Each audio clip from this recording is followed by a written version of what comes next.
Alors l'installation en transmission en Corrèze, oui, on est sur des chiffres assez stables, même s'il y a des fluctuations d'année en année, mais si on lise sur 4 ou 5 ans, on est autour de 60 installations aidées par an, sachant qu'on peut presque multiplier par 2 avec les personnes qui s'installent hors des JA, souvent après plus de 40 ans, qui reviennent un peu aux affaires, notamment des fermes familiales qui peuvent être reprises par des gens qui ont une quarantaine d'années, voire des fois des conjoints qui rejoignent les chefs de F2FE ou l'inverse, c'est vrai dans les deux cas. Et puis on est à peu près 1,8 départ pour un arrivé.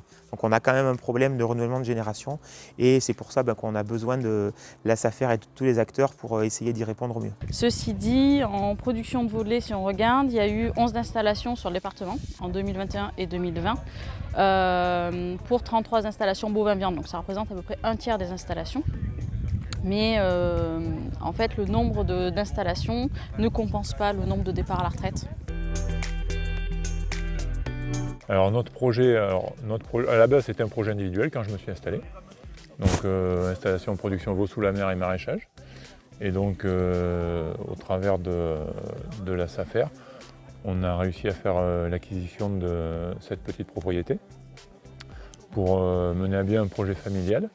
Donc à la fois restaurer une vieille bâtisse pour en faire notre domicile et réhabiliter les terres qui sont autour pour la production. En Corrèze, la majorité des exploitations sont de type plutôt familial, en polyculture élevage. Et en moyenne, on compte à peu près une quarantaine de mères par exploitation. Donc c'est le cas de chez Sébastien Duède. Et il y a pas mal d'installations aussi avec environ un tiers à peu près des installations avec un atelier complémentaire. Donc pour Sébastien, c'est le cas avec l'atelier maraîchage.